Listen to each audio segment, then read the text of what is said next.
Welcome to episode number 4 of Colorado TechCast. Do you live in the Colorado area and into technology startups? Want the inside scoop? You're in the right place. Welcome to the Colorado TechCast with your host, Trapper Little. Hey everybody, Trapper here. Colorado TechCast brings you interviews with entrepreneurs, thought leaders, and technology pioneers from across the state.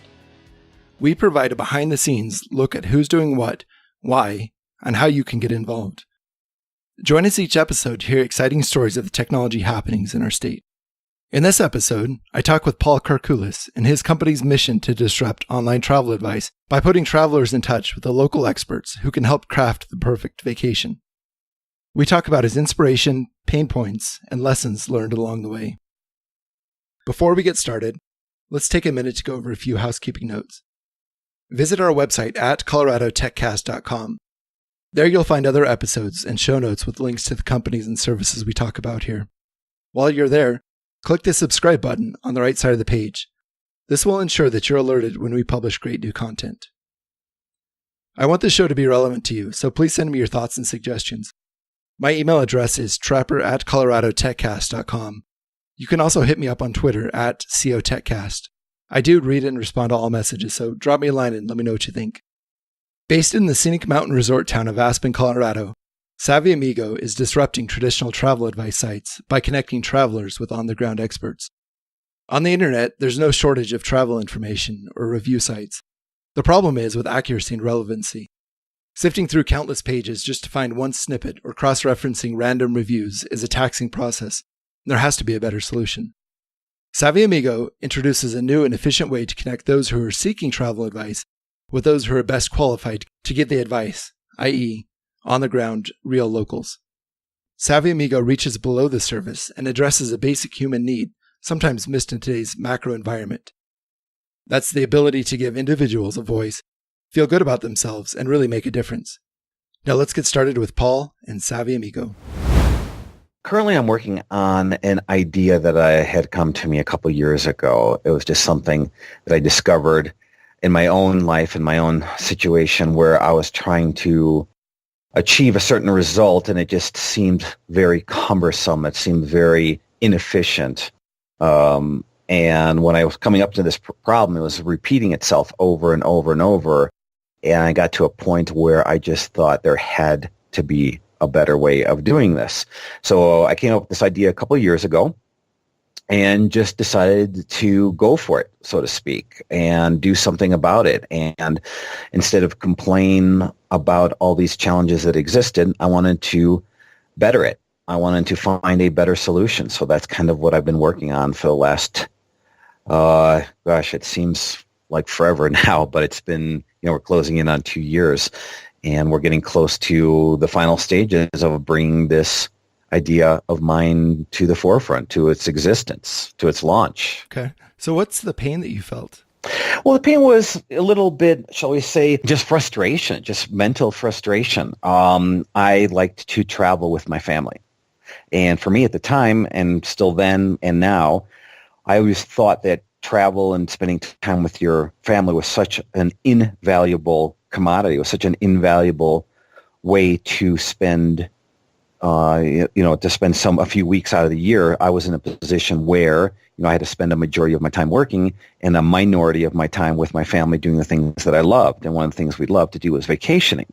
And I like to explore new places. When I went to explore new places, one of the first things I would always do is choose a particular location. Let's just call it Florida, Naples, Florida.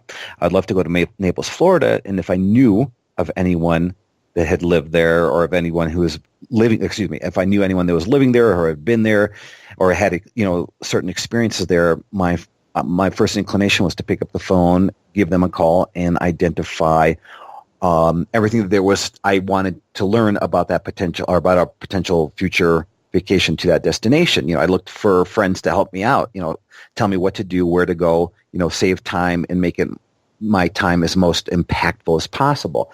But I kept coming across times where I chose locations where I didn't have a friend. I couldn't pick up that phone. I didn't have that go-to resource. So, that left myself, and I'm assuming, millions of others, with going to the internet, a great resource to access some great travel advice. But again, therein, in my experiences on the internet, experiences with search engines, experience with websites, it just seemed that even though all this great technology existed, it was still, at the end of the day, somewhat inefficient, and it became frustrating. So, you asked about your frustration. So, I would identify a new location, start researching on the internet, and it seemed a very time-consuming, taxing purpose.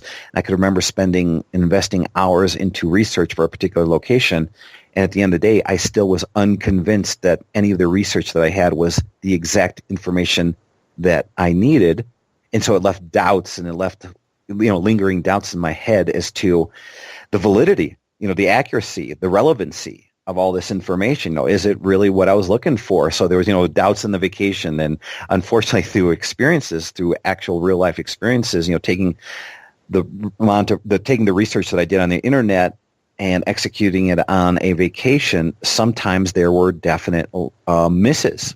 The research that I thought on the internet was great, research that I thought was applicable to my family when I would arrive at a particular destination, it was completely a different reality. It didn't work. Sometimes it just failed me. And after a string of failures, after a string of inefficiencies, after a string of frustrations, I just kind of got sick of it. And I thought, you know what? There's just got to be a better way. So with all the content online, what were you coming up short, and how were you not able to find exactly what you were looking for? Essentially, it had to do with relevancy. There's so much great information on the internet. There's so much information. You pick any city, across the United States, enter it in, a search engine, and it will come up, multiple thousands, if not millions of pages. So fine, I get that. But, there will be also by countless reviewers leaving reviews about your particular destination. But, let's just take my situation. My situation was, I was a middle-aged man with a wife and 2 kids. So the advice that I was looking for, or the feedback that I was looking for in a particular location, was really from my doppelganger in that particular location. I was looking for a like-minded individual who had a family, who had kids, who had, some of the experiences that I have had, who was in the same situation as I have, so that their type of advice would be most relevant for me. And I think I spent most of the time trying to eliminate, opinions, eliminate articles, eliminate websites that were written from a different perspective other than mine. Because, advice is very relevant. It's like if you're sitting around a dinner table and you ask, 10 people from the city of New Orleans, please tell me what is the best option for a night out. My guess is you will get 10 different answers, right? So how do you take those 10 different answers and make them applicable to you? Well, you try to find, the person that's most like you, and then you take their feedback and incorporate it into your, upcoming travel. And that was that's exactly what the situation was on the internet. You would take those millions of reviews, those millions of pages, those millions hits, and you would say, okay, which ones are relative to me? And that was a time-consuming process. So I just simply thought, there's got to be a better way to eliminate the clutter, reduce the inefficiencies of trying to identify which ones may or may not be good for you. And there had to be a way to connect myself, let's just call it a global traveler, with an on-the-spot local who was like me, who had maybe of a similar age bracket, who had similar interests. There had to be a way to connect myself with that potential local and connect us quickly and efficiently over the internet. And that's what we've set out to create.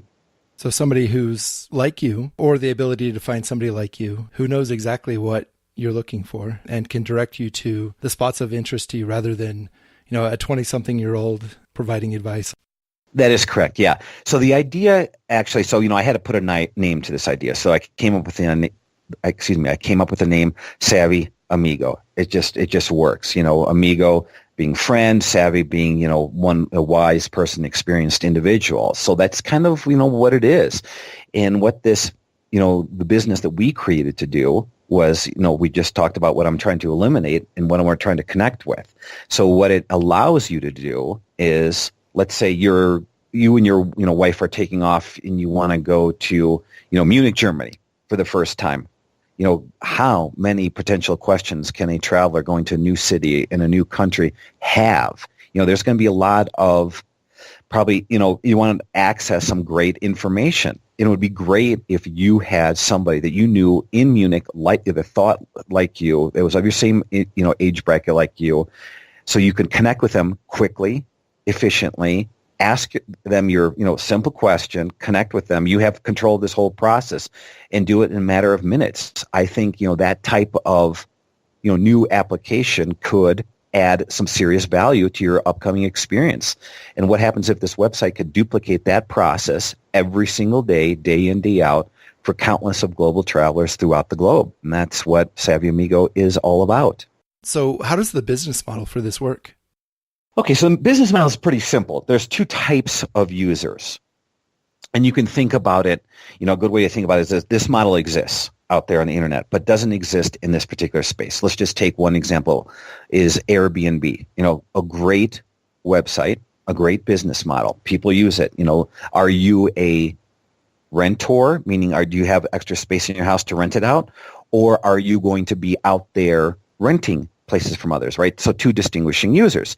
No difference with Savvy Amigo. With Savvy Amigo is, are you an amigo or are you a savvy local? Do you live, someplace on planet Earth where you possess some great information that's just ruminating through your head that could be of value, to somebody coming to visit your particular, destination, your particular hometown? My guess is there are countless, millions of individuals right now, as you and I are talking, that have awesome information. But what is the mechanism to connect that information with people that need it? That's where Savvy Amigo is. So you have one set of users that possess the information, and on the other side, you have another different user who just wants to travel and access that information. And Savvy Amigo is the go-between. So what Savvy Amigo, the business model is it allows individual, shall we call them locals? So if you're a local in Aspen, Colorado, if you're a local in Denver, Colorado, if you're a local in Munich, Germany, you're a local, right? You got great information in your head. So you can get onto Savvy Amigo, no cost to you whatsoever. There's a little orange button that says sign up. You press that sign up button, and in a matter of minutes, you can create yourself a free profile. No subscription costs, no recurring fees. Really simple, right? 2 minutes, you're done. Great. Now, let's just say your particular location is Denver, Colorado. Now, the other set of users is, think about all the millions of people that come to Denver every single year. Can those millions of people that come through your hometown every single year, might their vacation experience benefit by connecting with somebody like you who's lived there, who's been there and done it?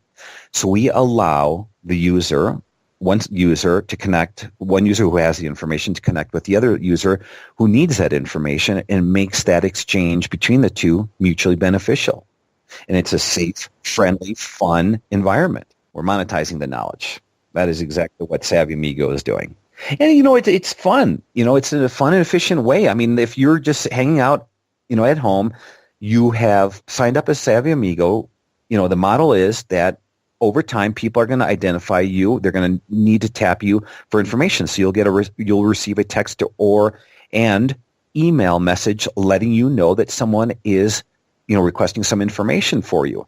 So at that point in time, you are able to pick up your phone and log into your account and know that because you receive that text, you are going to be able to be in a position to help somebody. Everybody loves to share your knowledge. Believe me, I think that's just a basic human quality. Somebody taps you on the shoulder. Hey, buddy, can you tell me where to go? That I think that's happened to all of us throughout, the globe at one point in time or another. Someone's seeking advice, and this just puts in a safe environment. So you get that tap on the shoulder. It's like getting a text. Excuse me, like getting a text is like getting a tap on the shoulder. Hey, can you help me out? Right? You get that text. You open up. You log into your profile. You see the question. Another great aspect about this business model is, if you're that local, you actually have full control. Guess what? If you don't like the question, you don't understand the question, or for whatever reason you don't want to do it at that point in time, you're not obligated to do it. We even give you an out. A simple button, you press pass. meaning, hey, for whatever reason, you don't need to come with an excuse. You just press pass. In a millisecond, you're not obligated to helping out that person anymore. And that asker who sent you the question is then, too, they're not left hanging, in limbo. They're identified. They receive a message saying that their person they first chose to help them out is unavailable. Please go back and select another one. So they get back in there, they select another one. So again, this process is giving, great power to the user. So the user at this point has full control if you're asking or if you're being, asked to answer a question, right? So at this point, that individual asker identifies another amigo. That amigo says yes. They answer the question, and the full loop is executed, and everybody is happy. So it's like having a friend on the ground. You can get customized advice from. If they don't know, then no problem. Pass and go find somebody else. Is that right? That's exactly correct. There's all sorts of variables, through the ideation process. We came up with, so many multitude of scenarios, right? It's not going to be a panacea for everybody, but the very basics are there so that, it is a very efficient resource. So if you're asking for questions, eliminate clutter, get right to the source, right? What's the source in our particular situation? Our source is a great local, right? And we don't tell you which local is going to answer your question. You, the asker, has full control of it. Through our filters, we have internal filters that we've created so that if you're going to a city and you have a certain age bracket, you have a certain interest level, language skills, all those are internal filters. We're going to spit out to you, the best existing amigos within Savvy Amigo that are capable of answering your question. So we're already doing most of the work for you. So when you go through these steps and you go through these clicks, within 30 or 60 seconds, we're going to find you really some of the best qualified individuals on planet Earth to help you out. How awesome is that? And it gets better. You ultimately are going to decide who is going to help you out. You are going to see their full profile. You are going to see their full set of skills. You're going to see their full range of experiences before you even get to select them. So this is a very powerful resource here. So the power is on you. You get to see it and do it all. You're going to eliminate, so much ambiguity, so much clutter, and we're going to produce, a qualified individual. How much better can it be than that? Most existing, we touched on this previously. You asked me, what's your business model? Well, we noticed too, when I went through the process, the ideation process of Savvy Amigo is, a lot of existing websites focus on the reviews, right? If you go to a hotel, you can find, infinite number of reviews on hotels, right? Same thing with restaurants. Same thing with locations, physical entities. You can find huge, vast number of reviews. And the focus point is on the reviews. It seems to be the focus point is on the reviews. But there's no accountability in really who's producing those reviews.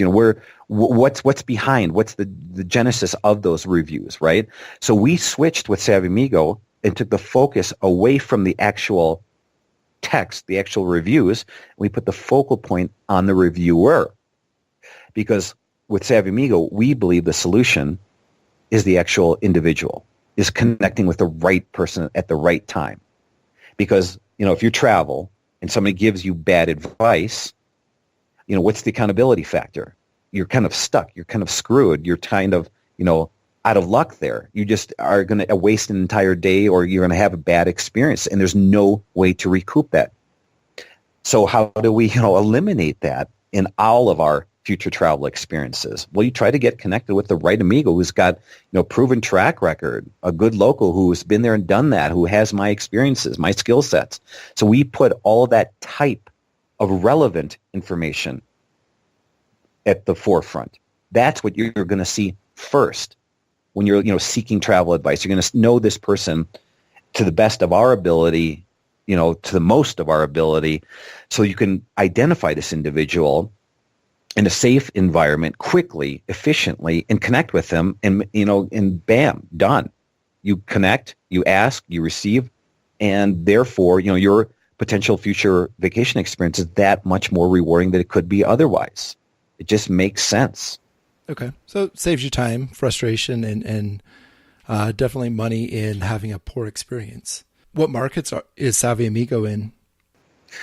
Well, Savvy Amigo is an early stage development company. So right now we are, launching softly in just a few select markets. Because even though we believe we have a great solution, even though we believe we're filling in missing gaps, even though we believe we are addressing inefficiencies, ultimately it has to do something called, user fit. Users will tell us if our model is spot on, if it's actually, a solution. So right now, we're taking an approach where we're flexible with our model. We've created it to a point, and rather than, recreate it, right now we're at a point where we're comfortable with it enough to launch it off to the market in a couple of different markets and test it. So right now, you ask, where are you? So let's just say we're in the state of Colorado, and we're going to, gauge it from user feedback, see how it grows, see how it connects with our audience, and kind of grow and evolve from there. Yeah, I think it's fair to say that in the beginning, I had this certain, 6-month, 12-month, 24-month, 36-month strategy.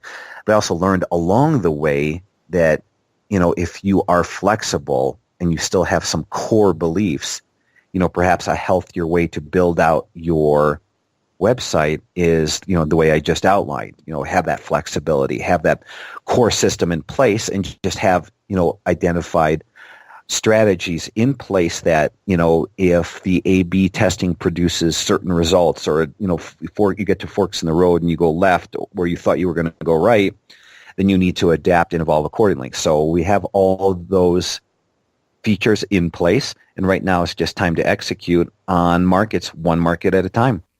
So building it out slow and deliberately, but giving yourself the ability to pivot and address market needs. Absolutely. Yeah, that's the way of success. Again, one of the pitfalls that I was trying to avoid was, having something set in stone. Just because it was my idea, my vision in the beginning doesn't mean, that is going to be the existing model throughout its existence. Now, I've, learned over time, over, other businesses that's for me hasn't been a winning strategy. So right now, I'm very comfortable with where we are. I'm very excited about bringing it out to the marketplace. I do think that, in this massive travel industry, I've heard all kinds of estimates of how big it is. It doesn't, I don't need to put, billions of dollars on it, 'cause it is. It's a multi-billion dollar industry, multi-faceted industry that's, applicable across the globe. Travel and tourism is as exciting as it is in the United States. It is, most every other country on planet Earth. So I do believe this new business model, this new widget that we've created, this new resource, does have real world applications, in scenarios across many different platforms, across many different areas, and right now we're just excited about getting started.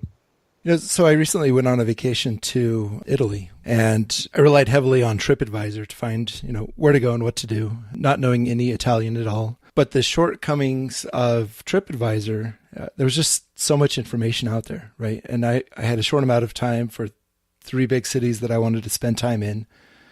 So having something like Savvy Amigo with somebody who's there, somebody who is of my same demographics and has the same needs, right? Like, I'm not looking for a party scene.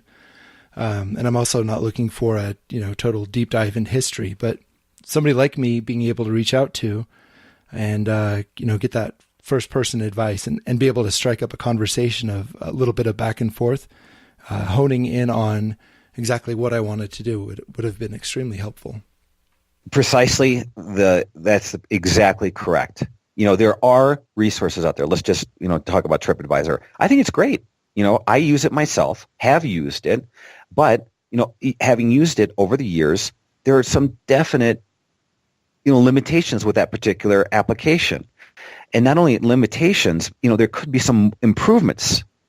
So therein lies, something like Savvy Amigo, what you alluded to, and what our firm belief is. How great would it be to connect with somebody directly? I don't want to look through countless reviews, right? I think TripAdvisor, I remember reading at some point, literally they get thousands of reviews every single day. It's just a big, robust platform. So, I'm going to give them a huge credit. They created a great platform. It serves a purpose. But at the same time, I do think it's not the panacea. I don't think it's the solution for everybody. Because there's people like you, there's people like me, and our belief is there are millions and millions of people across the globe that just are looking for, maybe is there a quicker way? Is there a more simple solution? Is there something maybe instead of having me look through pages of reviews, right? Because that's essentially what you do. How great would it be just to look through a page of reviewers, right? The actual source of good information. And if I can quickly, please, somebody tell me, how can I sift through countless people on planet Earth? I just want to find that one good person, right? Who's going to help me out and do it. I want to do it from my mobile device. I want to do it from my desktop. I want to do it from my laptop. I want to do it when I'm in Italy. And I want to tell that person that I need that answer in the next 60 minutes. I mean, how great would it be to have that resource with you? And that's what Savvy Amigo wants to do. So when you're in Italy and you're in Florence and you just got some bad information about that hotel and you're stuck in there with your family and you're scratching your head, you're like, gosh, I thought it was going to be a great place, but it's really not meeting my expectations. And you go back and you find the reviewers were actually, people from Europe who have different, interests than you do, right? They're the way how they look at the world is different from how you look at the world. You're like, gosh, why didn't I see that? Of course, somebody from, neighboring France is going to look at hotels, in Italy different than a person from, United States will look at hotels from Italy, right? So there's that whole dimension, that whole level of relevancy. So that's what we want to do, is we want to make it immediately relevant to the user on both sides of the equation. So do you have a technical background, or how did you go about building this platform? Yeah, no, technology is not my field of expertise. My background is just, if you had to say it, is, shall we say, sales management. I always looked, I'm able, interpersonal skills, right? So, that's just a background of mine. Business development. So herein lies business development. So I see a problem, I want to come up with a solution. So, while I worked for others, that too has come across. Okay, our problem is we need to get this product out, in the next 5 markets over the next 12 months. That's the problem. The solution is, A, B, and C. So that's kind of, my background. That's how I've been ever since, I obtained, after college, getting jobs. It's kind of, looked at work from that particular angle. So, when I came across Savvy Amigo, I saw a problem, or I should say a better way to term it is I saw, inefficiencies, and I wanted to do something about it. So the skill sets that I had were just a self-determination, self-motivation, and a desire to create a more efficient solution than otherwise currently existed. So in my skill sets, some of the accumulated wisdom that I've learned over the years, taught me that, in my 20s, we all thought we were perhaps invincible. I can do it, me, myself, and I. Well, now that I'm not in my 20s, that I learned is not accurate at all. I need to rely on others. My skill sets will bring me up to a certain point where I will need to then rely on others to help bring this idea to fruition. So I was the idea guy. I was the head cheerleader of this particular idea, and I needed to tap other resources to help me bring this idea forward. And specifically, there was technology. We built this from scratch. I can't speak for other websites or how they've done it, but in my journey, we created from zero. We, started filling in code where code didn't exist. We started putting pictures up where pictures didn't exist.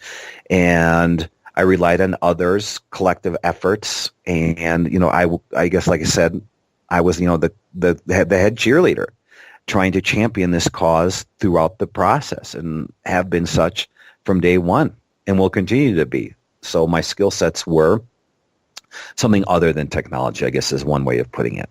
So it sounds like you're heavily involved in, or your focus is operations and execution. I'm sure there are other people out there who have had similar ideas, but when you get down to it, ideas are fairly cheap. It's how well you can execute on a plan that will make or break a company. Correct. That brings up that whole notion of entrepreneurs. What is an entrepreneur?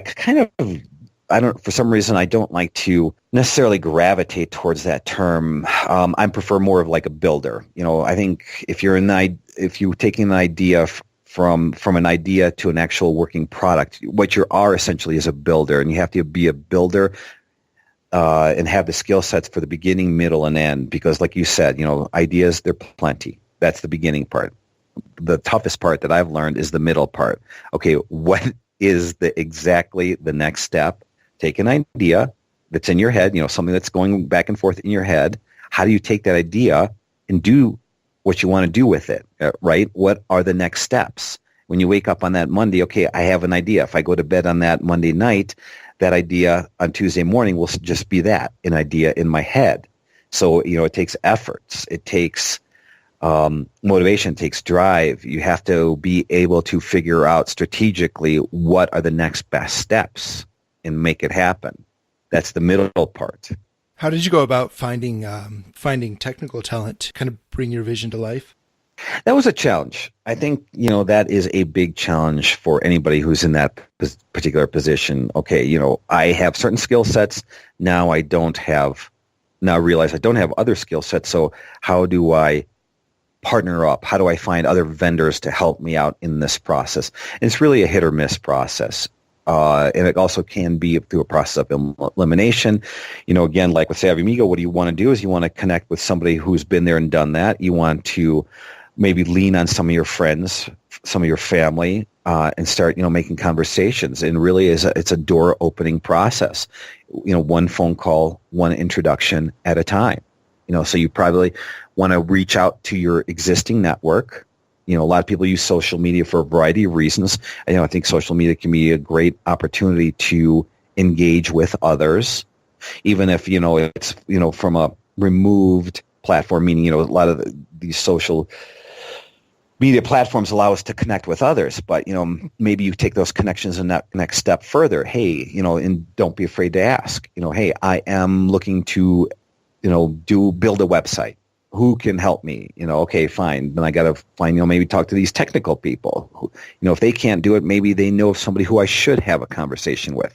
So it's a conversation. It's a phone call. It's an effort that happens, day by day, hour by hour, until you get to a comfortable place where, through conversations, through sharing of information, through collecting of ideas, talking about each other's backgrounds. So you make, that end connection where you think, okay, this particular person, this particular individual, this particular group, this particular business actually may be a well-suited match for what I can't do myself.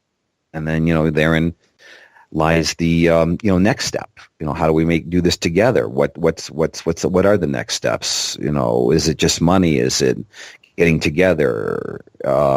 Is it, are they going to provide what parts are they going to provide? What parts are you going to provide? So, you kind of figure it out and go from there, if that makes sense. It doesn't sound like having a lack of technical capabilities has really slowed you down at all. No, it hasn't. No, quite the opposite. It's actually, energized. It's made me energized in a new direction. And I've learned so much in the process, from when I first made my first Savvy phone call, 2 years ago to where I am today. Still not a tech person, but my skills and abilities to digest, certain information at certain points in time currently are superior to what they were, when I first started. And it is a learning process, and you're going to find out it's a learning process. But, if you're determined, I referenced that middle part, how do you do this? If you're determined in the middle part, you're going to have to figure it out. You have no choice. What was the tech community like in Aspen when you started this? Was there anybody you could any organizations or associations you could kind of lean on for sounding boards or technical advice? There were. Aspen, Colorado is a great community. Simultaneously, however, it's a limited community. By limited meaning, just the sheer numbers. We're a small town of, maybe 5,000 inhabitants on a year-round basis. And you flip that over to Denver, where it's, inhabitants in the greater Denver metropolitan area, dwarfs that. So when you have a limited talent pool, limited numbers, it means a limited talent pool. So yeah, there are absolutely great resources on the ground here, but just the limited number of them, the number, because the population is so small, there's just going to be a smaller supply, right? But that having been said, there is a supply, so I was able to actually connect with one group through serendipity. Really, it kind of happened like I explained earlier, reaching out to friends, hey, do you know of somebody who could help me execute on ABC? And so through reaching out to my own network, I was able to find that there existed a group. I didn't know they existed before. Made an introductory phone call to myself. I said, hey, I have an idea, and I heard you guys could help me maybe execute on one particular deliverable. I connected with them. We met all face-to-face. It was, I think, one of me and 5 or 6 of them on the other side of the table. And my ask was one thing.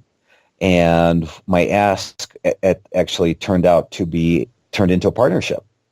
It just so happened that the very first conversation that I had about Savvy Amigo was in front of a group of like-minded individuals who not only wanted to, help me out with what I was seeking help with, but they wanted to take it even a step further. And so we had, shall I say, a natural progression of the conversation had a natural progression where we just decided to partner up right there and then and move this idea forward together. So it was for me, it was a pretty pivotal point in, the genesis of Savvy, where the first time where I actually decided to do something about the idea, I got in front of a group and where I was hoping they would help me with a piece of my business, they decided to, take it, like I said, a completely different direction and execute on the entire model and move it forward together, a partnership. So just by putting your idea out there and taking that risk, you found an open and engaging audience. That's exactly what happened. And I think too, and if I can share, I think a trap that many of us, people who have an idea and want to do something about it, we can fall into a trap. And that trap is, hey, my idea is my idea, and if I share it, therein lies some potential problems. They could steal it. They could talk poorly about it. They could talk poorly about me and the idea. There's so much out there when it's really like making yourself vulnerable, really. The vulnerability factor comes into play, as a new builder, as a new entrepreneur, are people going to like the idea? Are the people going to laugh at the idea? Are they going to receive it? Are they going to reject it? Or are they going to steal it? Maybe I should just keep that idea to myself. And my experience, my approach is the opposite. If you have an idea, do something with it, share it, which definitely includes sharing it at the right place, at the right time. And that's what, that's exactly when I made that decision. It was amazing what happened very soon thereafter. Has there ever been a point you just wanted to turn back and scrap it, move on to another idea?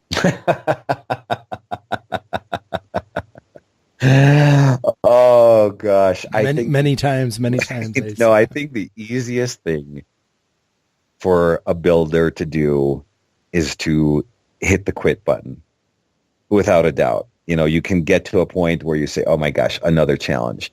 Oh my gosh, I thought this problem, we already resolved it, last month, and it's still plaguing us." I think that in itself could be a book. That in itself could be a huge topic for a number of entrepreneurs across, the globe. As for myself, have I ever wanted to scrap it?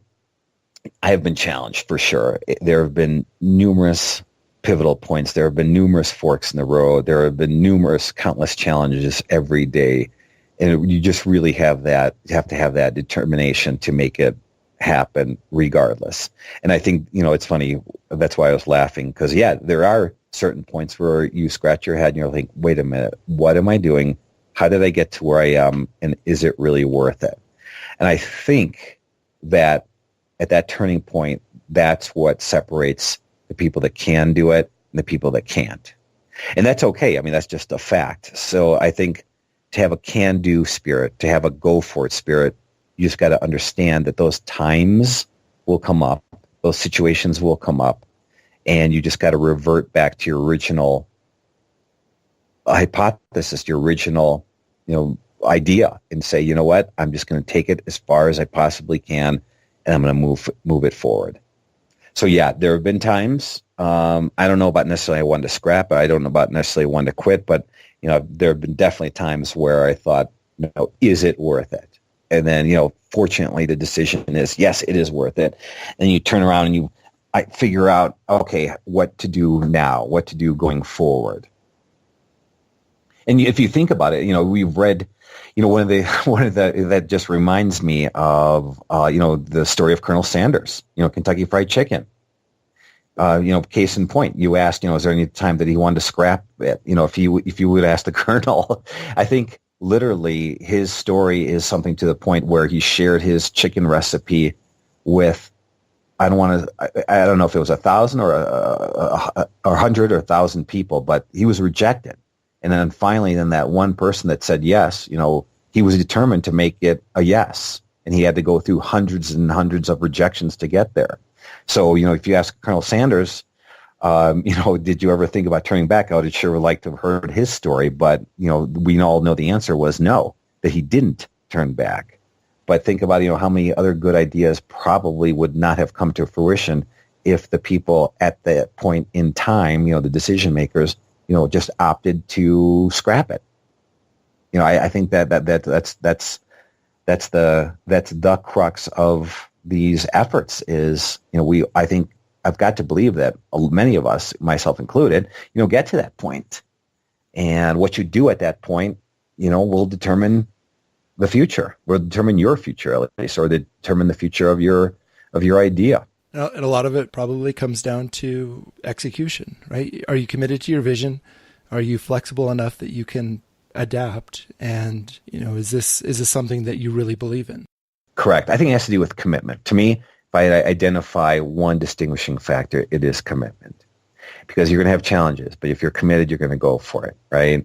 If you wake up on a Monday and, the phone call or the interview or the financing didn't come through like you hoped it would, then what do you do? But if you have that determination, you're just going to have the will to keep going forward and keep opening those doors and propel your idea, propel your vision, further.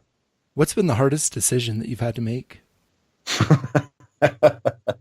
Oh, I'm laughing because there have been a number of hard decisions. And honestly, I can't remember the last decision I make. I think maybe partnerships.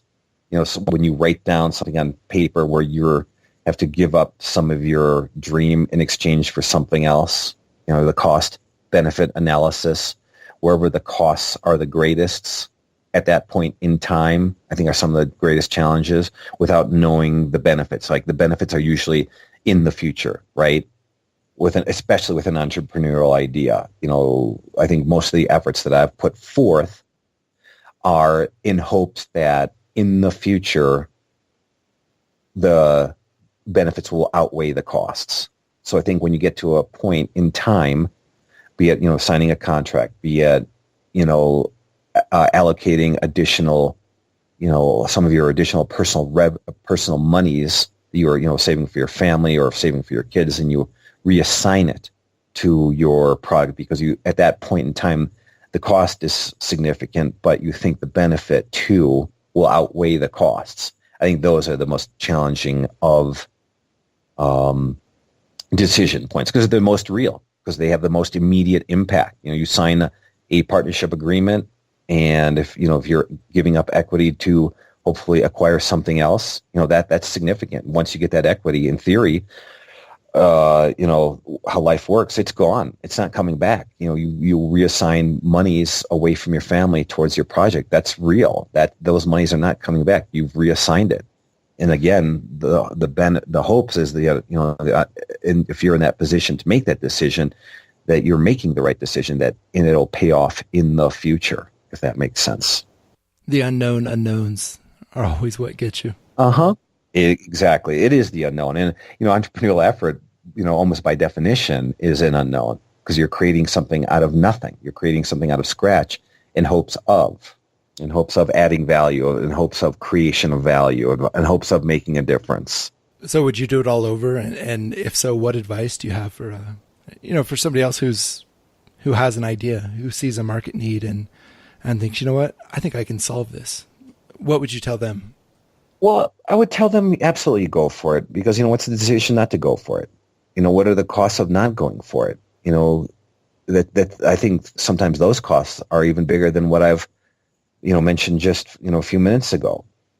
The costs of not going for it are, just having this idea in your head, not doing anything about it, regretting about it, thinking about it for years ad nauseum, and, that's not going to do anybody any good.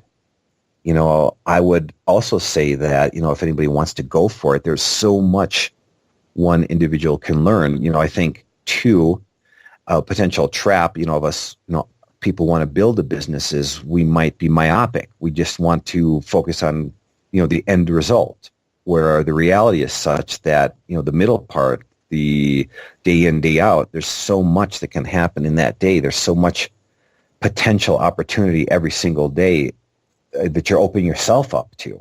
I think those types of experiences by themselves are worth it. So, what is my advice for somebody is, start it, be pragmatic, be realistic, make some goals, make some milestones. If you can achieve them, great. Have some flexibility to work around them. Go for it. I think in the beginning, a lot of people are scared. That's natural. Hey, I don't know if they're going to like my idea, or if I talk about my idea, the feedback might be something that I don't want to hear. Those are all realities. But if you have this go for it spirit, if you have this attitude in mind that I have an idea, and right now my idea is that I'm going to take it to the next step, whatever that next step is. That means I'm going to present it to 5 different, new individuals. Come up with these really, I think one of the better advices that I could give was come up with not necessarily pressure-filled steps, but relatively easy steps in the beginning. Set yourself up for success, right? If in the beginning you say, hey, I'm going to go present myself to 5 banks or 5, potential angel investors, and I'm going to ask for $5 million because that's what my bank need, or that's what I think I need, my idea needs to get it going. Well, the reality might be, those steps are good, but they might not be necessarily your first steps that you need right at this point in time. In the beginning, I think individuals need to set themselves up for success in a little, more pragmatic ways. And that could be, like I just said, set yourself up with just simple, attainable, achievable goals. Can I talk to 5 people about my product? Yes, you can do that without any consequences. Go for it. Get a, shall I say, comfort level about your idea. Understand what you're talking about, and also understand your situation too. Timing's a big thing. Let's say if you're in the process of, getting married. Is it, wise to, talk about it a few weeks before your wedding? Or could you set yourself up for more success if you wait till after the wedding? Or if you're already employed and you've got this massive project on your radar and it's going to occupy most of your time, maybe the timing is such where you will launch your idea after you finish this product. And after you just finish this product, can you still have a full-time job and work on this on the side? And, my answer to that is, if there's a will, there's a way. If you really want to do it, make it happen. Find out a way. And then also find a way to be comfortable in talking about it, not only to yourself, but to others. If somebody asks you, if you were thinking of an idea and you're employed a full-time job, are you lying to yourself? No. You're doing what you have to do. You're providing for yourself, you're providing for your family, and you're working on a dream. And that's perfectly palpable explanation. That is reality. You can absolutely do that. You can have a full-time job and you can work on a dream at the same time. That's really good advice. Yeah, so those are just a few tidbits, and also, don't be afraid. A lot of people talk about fear. A lot of people talk about you don't want to, fail. I get that. All of that is true. The fear factor is huge. You see that more and more. An MBA, I have an MBA. I don't even know if that word was ever talked about or even brought up in the subject. But, the reality is something other. The reality is if you are a person taking, risks, there are costs associated with those risks. And that is very real. And that can, bring on a sense of, or a new sense of fear that perhaps wasn't there before, or it's a legitimate concern. So that's something you just have to take into account, and and how best to manage it. And going forward, you have to be aware of those things. Are there points where a bank account can go to zero, and the situation at work turns against you? What do I do at that point? There's going to be so many different times, and you just have to be able to, from a mental standpoint too. It is a mental challenge at times too. From a mental standpoint, you have to, equip yourself. You have to prepare yourself how best to handle it. And some people, mental capacities are such where, it's a non-issue. They can just do it, and they don't even think twice about it. They can handle it and move through it, mow through it without any, concern to their well-being whatsoever. I get it. There are absolutely people like that around, and I interface with them all the time. They can, be multitasking, 24 hours a day, 7 days a week, and still come off happy, cheery, and just, brush those worries and anxieties aside. It's like it doesn't exist. It doesn't bother them. But if you're not an individual like that, jumping into the entrepreneurial realm, can have some, additional challenges that you're going to have to be aware of, right? And those challenges are not taught in MBA school. You might not find them on the front page of the Wall Street Journal or the Investor's Business Daily, right? You're just not going to find them there. You're going to find them in yourself. And then all of a sudden you're like, oh my gosh, how did I get here, right? You said, is there ever a point where you're going to want to turn it off and, maybe regret, or not regret, but start out over? I get that, all that. All that makes perfect sense. For the rest of us that are human, there's all sorts of, things you're going to learn about yourself. And you just got to be kind and gentle with yourself and be motivated and be determined. And you're going to identify for yourself if you are that individual or not along the journey. I think that's why there's so many serial entrepreneurs out there, because the lessons they learned the first time and the school of hard knocks that they went to start their first venture, pays off in huge dividends every subsequent business or every subsequent idea that they bring to market. Correct. There are absolutely those.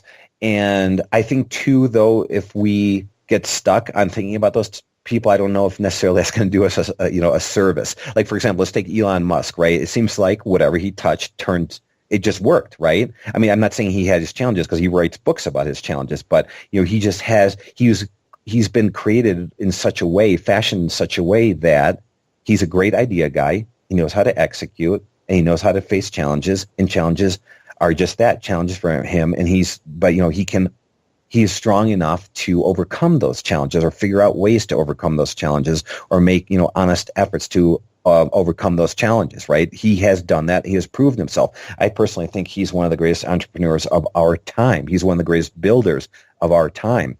But I think for the rest of us humans, right, he's superhuman, but for the rest of us humans, we read his story and we might think, gosh, if he did it, why can't I? And, the reality may be different. A lot of other builders, a lot of other entrepreneurs have, a little different path, which absolutely can include failures. Now you can see, use failures as your strength, right? Don't worry about failures. Embrace all that. And I think that's true, right? I don't know if you've seen that. I've read those articles. I've had failures myself, So again, the point is, I think of all that is, it's not to make excuses for what happens. It's not to let what happens, ruin you. It's what to do when that situation happens and move forward from there, right? Because nobody's, the Elon Musks, they're the superhumans. For the rest of us humans, like myself, those challenges come around. Those failures do come around. Your first idea may not work. You have to then figure out what to do from there. And it's all based down to what you said. It's commitment, it's determination, and is what to do when you reach that point, which separates, an idea from go or no go. And that's what I, referenced earlier, is have that can-do spirit. I think, somebody like Elon Musk, embodies that, or go for it spirit, can-do spirit. It's one and the same. Yeah, that guy's prolific beyond what I could ever imagine. So if you achieve a fraction of what he's achieved, you'll be a success. Exactly. And now let's take that one step further. Let's talk about an idea.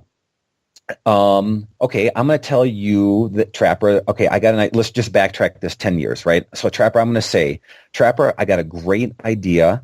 You're going to get in the car because I know you and you have a few spare hours a week. And I know you want to make some extra money because that's human nature. We all want to make some extra money. So Trapper, get in your car, pick up complete strangers, take them from one place to another, and you're going to make some money. I think, we're talking about ideas, right? I think if you heard that idea 10 years ago, you would probably say, okay, I'm not sure I follow you. What about the taxi cabs? What about my safety? How exactly are we going to do this? Is it even legal? I don't understand anything you're talking about. Paul, it's a great idea, but it's not for me, right? So it's these ideas, these entrepreneurs that take these ideas and they make it happen. So, Uber now is common, right? I use it. Other people use it, but I've got to believe in the beginning when they first came out with the idea, I would have thought you're nuts. Same thing with Airbnb. And I've talked about that previously. If backtrack this conversation, if you say, Paul, okay, tell me about your idea, I'm going to say, well, you're going to invite complete strangers into your house because you have that spare bedroom. And I know that you're like everybody else on planet Earth. Making some extra cash is just not a bad thing. So go ahead, open up your doors and just wait for complete strangers to come into your house, right? Think about how many variables, if you heard that for the first time, how nuts, you could potentially come off, right? Okay, wait. Are you going to use my coffee maker? Do I have to give them my keys? Who's coming into my house? Are you crazy? It just doesn't make any sense. But, fast forward now, Airbnb and Uber are commonplace. They are the darlings, right? They are the unicorns. They're the ones who've persisted. So when I come up with an idea of Savvy Amigo, it's not that far off, right? I'm not asking you to get in the car. I'm not asking you to rent out a house. I'm asking you, as you sit, wherever it is on planet Earth, from whatever device you have, mobile phone, computer, desktop, I don't care. We've enabled for you to create your profile and bring value to yourself, bring value to others immediately, so that when other travelers, other people that would love to, access that information that's in your head, what's going on there? How can I get after it? How can you help me and my family? That's what Savvy Amigo is all about. We're the new mechanism to connect those that have something with those who need something and make that exchange of information mutually beneficial to either. So, this Uber in the beginning might have seemed crazy. Heck, now it seems like one of the best ideas, right? Airbnb might have seemed crazy in the beginning. Now, it is very common. So with Savvy Amigo, I think I'm at the point too where, sharing information to others, in the beginning, it might seem that there's some friction points. Wait, who am I talking to? Is these strangers? I don't get it. Or, I don't see them operating in many cities. We're at that point where all these other great businesses were. And we come to various challenges throughout this process where we can scrap the idea and quit and walk away. That's easy, right? You asked about, have you ever felt like walking away or quitting or whatever you asked? I get that because it's easy. You're done and you're, close the book, close the internet or close down your website. Guess what? It's gone. Or the other option is, no, I'm going to keep it on. The lights are going to keep on and I'm going to keep pushing it and I'm just going to keep building it one step at a time. Because I don't think that, Savvy Amigo is that crazy. I do think it has value. And I, as an entrepreneur, need to understand, or as a business builder, that I just need to take those next steps. And, you asked me about, what can you tell these other people that might be in the same position that I'm in? And that is, make it happen. Go for it. One day at a time, one step at a time, one milestone at a time, day by day. Kind of tying into that, what does the next 6, 9, 12 months look like for Savvy Amigo? Very exciting. I think we're at a point where, it's no longer an idea in someone's head, right? It's a fully functional, fully operational website. So it works. It's immediately relative. It's immediately functional. So the next 3 to 6 months are, how do we take this idea that you and I are talking about vis-a-vis Skype and bring it to countless, potentially, hundreds, thousands, millions of other users, and how we're going to get there. So the next step is exactly what I mentioned earlier. It's going to be an evolution. It's going to be a step-by-step, day-by-day process. It would be great, if, this idea was like a Facebook where, you just press a couple of buttons, it connects, and it just works, right? Those ideas do exist, and they're going to happen. But for the remaining 98% of the ideas, you got to take the effort. You got to make these steps count. By that, I mean you have to put some thought into it. You have to put some honest effort, honest energy into it. And if you're not the right person to do it, then you've got to bring in others to help you along the way and make it happen. And so for the next 3 to 6, 9, 12 months, I think there's awesome opportunities. I think that potentially partnerships are always an option. I've always liked to partner up with others. So if this website connects with another website, or if just myself, if I find new partners help me bring this idea further as it sits, great. Partnerships are huge. I think there's marketing opportunities available to this. I think there's public relations efforts that haven't even begun on this. I think there's social media efforts, to get the word out on this that haven't even been started. So we're at the genesis, and where we are now to where we'll be 12 months. If I'm correct, if my hard work pays off, there's a little bit of luck. If things align, if I make some good, efficient, strategic initiatives and carry through on it, we could be in a very different place from where we are, and that very different place can be very favorable. So if people want to get in contact with you, how can they reach you? If you want to, reach out to me, I'm more than happy, to make myself available. I think one, just a simple email address, and which is office at savvyamigo.com. People are welcome to send emails in that direction, and I can be reached through that.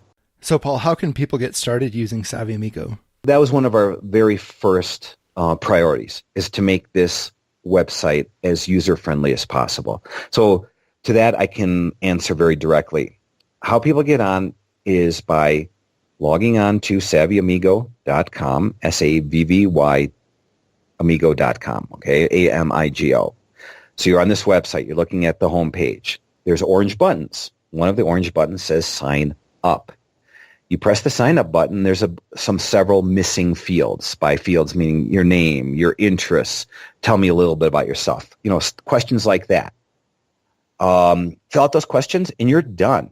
What happens after you sign up, without any costs, without any recurring fees, there's nothing complicated about this, is you are really getting in the game. You're making yourself available. You're saying, by signing up to Savvy Amigo, hey, I'm a local. I have great information. Yeah, contact me. I'm going to be able to tell you about my hometown. I'm going to give you my insights. I'm going to share my wisdom with you. And when I answer the questions for you, I'm going to feel good about it because I know I'm going to add value to your experience. And I get to make a few bucks in the process. And I get to do it from the comfort of my own home. And I don't have to go out and drive a car or rent out anything in my house. I can just do it from the comfort and convenience of wherever I'm sitting, wherever I am on planet Earth. So we made it, that simple. And then how it connects, how it works is then there's the other side of the users, right? Okay, you have the information. Great. You just made yourself available. So what happened? What's the next step? The next step is you are now signed up. So you're called a Savvy Amigo, right? Makes sense, right? You're an amigo for your hometown.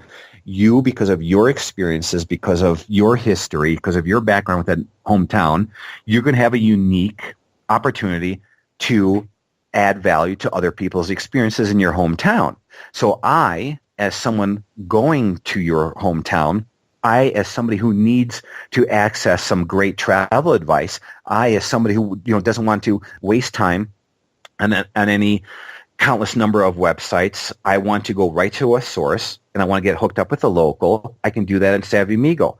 I simply state my question, And through the internal search filters that we have built inside Savvy Amigo, I get matched up and it spits out the 10 best candidates. And then I get to see your profile, your history, your questions that you answered. And if you're a great match for me, I'm going to select you. And it's done. That's as complicated as it gets.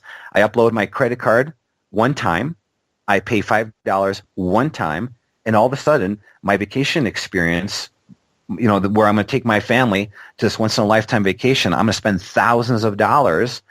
For an extra $5, I get connected with somebody who can help me out, who's got that access to that great travel advice, who can get it right back to me, in a timely fashion, in a safe and efficient manner. Everything's done for $5. That's as complicated as it gets. So if I'm going somewhere and I need quick access to information, I go to savvyamigo.com, click the orange button, answer a few questions, and $5 later, I have all of the information I need. Exactly. And just to be front, the reason why we like Savvy Amigo, we like Savvy Amigo for a number of reasons, but one of the additional reasons why we like it is you're able to ask a full contextual question. Okay, if you're going with your family, let's say to Maui the first time, a question is where do we go to eat? A question is, we're coming in June. There's a family of 5. We're picky eaters. I have 3 kids. Do you know of any restaurant that is kid-friendly?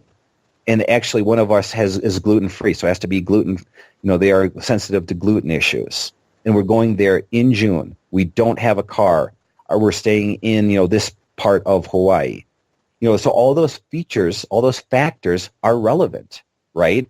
And that is a single question. So anybody receiving it says, oh, I get it. If you're just asking me where to eat, I would have told you one question. But I get it. You have kids. You have gluten issues. You have transportation issues. All that makes it relevant. And that is going to be, that's a difference. It's a huge difference. That's all the difference. And, your Savvy Amigo is going to hear that. That is a question. He'll be able to get back to you and done. It's that robust of an opportunity.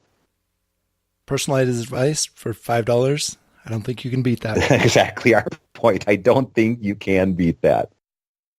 Paul, thanks for coming on Colorado TechCast and telling us about Savvy Amigo. I think you've got a great business model. For $5, I can get relevant answers to my questions from somebody just like me, who thinks like me and knows what I need. I can see this definitely saving a ton of money in research, time wasted, as well as ensuring that my limited vacation time is spent in a place that I know that I'll enjoy. I look forward to hearing a lot of good news about Savvy Amigo in the future, and I would love to have you on the podcast further down the road. Hey, it'd be my pleasure. No, it was a good conversation, and I too, wish you all the best with your endeavor with this particular podcast and what you're doing. I think it's a very, shall we say, great endeavor, and I wish you all the best. Thanks for listening to our show. I'm always on the lookout for future guests, so if you know anyone with an interesting story to tell, or you yourself want to come online and talk about what it is you're building, then shoot me an email. Again, my email address is trapper@coloradotechcast.com. Thanks for tuning in, and join us next time when we bring you another exciting story of a Colorado entrepreneur. Thanks so much for listening to this episode of the Colorado TechCast with your host, Trapper Little. If you enjoyed today's episode, make sure you leave a review. And for more great content and to stay up to date, visit coloradotechcast.com or on Twitter @CoTechCast. We'll catch you next time on the Colorado TechCast.